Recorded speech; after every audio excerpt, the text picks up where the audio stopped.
माँ के चरणों में मिला जीवन का असली अर्थ।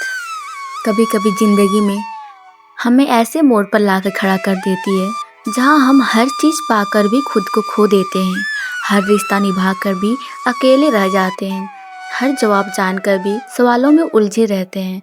और तब एक जगह होती है जहाँ हमें जीवन का असली अर्थ मिलता है, माँ के चरणों में।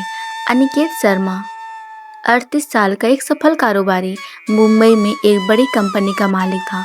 बंगला, गाड़ी, बैंक बैलेंस सब कुछ था, पर उसके चेहरे पर एक खालीपन था। रातों को नींद नहीं आती, सुबह जीवन से कोई उत्साह नहीं। कभी अकेले बैठता तो खुद से पूछता, मैं किस लिए दौड़ रहा हूँ? क्या यही जीवन है? एक दिन अपनी माँ की अलमारी साफ करते हुए उसे एक पुरानी डायरी मिली।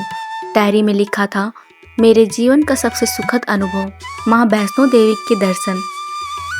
वही मुझे लगा जैसे मैंने खुद को पा लिया हो। उसी दिन उसने एक टिकट बुक की, कटरा की। पहाड़ों की हवा, जयकारों की गूंज, हजारों श्रद्धालु, पर अनिकेत अब भी भीतर से शांत नहीं था। हर कोई बोल रहा था जय माता दी, और वो बस सोच रहा था, क्या मैं माँ से कुछ मांगने आया हूँ या खुद को ढूंढने? गुफा में जैसे ही अनिकेत ने 3 पिंडियों के दर्शन किए, उसका दिल भर आया। उसने माँ के चरणों में सिर झुकाया और कहा, माँ मैं थक गया हूँ, बोलो अब क्या करूँ? एक पल को उसकी सांसें थम गई और मन में एक आवाज़ आई, अब कुछ मत करो बेटा, बस मुझे महसूस करो। उस क्षण अनिकेत ने अपने भीतर एक अद्भुत शांति महसूस की। ना कोई सवाल बचा, ना कोई दुख, जैसे माँ ने उसके भीतर की खाली जगह भर दी हो। वो वहीं बैठा रहा घंटों तक, बिना बोले, बिना मांगे, बस माँ के चरणों में टिके हुए। मुंबई लौटने के बाद लोगों ने नोटिस किया, अनिकेत बदल गया है। अब वो हर सुबह उठकर ध्यान करता है, जरूरतमंदों की मदद करता, और सबसे बड़ी बात, अब वो मुस्कुराता था। किसी ने पूछा, सर आपके ये शांति का राज क्या है?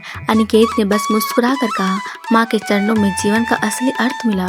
कुछ महीनों बाद अनिकेत ने एक एनजीओ शुरू किया, चरण एक्सप्रेस फाउंडेशन, जहाँ हजारों लोग मानसिक शांति, आध्यात्मिक साधना और माँ की भक्ति को जीवन में अपनाने लगे। उसने हर शुक्रवार को एक नियम बनाया, माँ के चरणों में 1 घंटा, किसी सेवा, ध्यान या दया के रूप में। जिंदगी का अर्थ है ना बड़ी उपलब्धियों में छिपा है, ना ऊंची इमारतों में, वो छिपा है माँ के चरणों की धूल में, जहाँ हम खुद को खोकर खुद को पा जाते हैं। अगर आप भी कभी जीवन के शोर में खो जाएं, तो माँ के चरणों में जाकर बैठ जाइए। कुछ मत कहिए, कुछ मत मांगिए, बस रहिए, क्योंकि वही मिलेगा जीवन का असली अर्थ।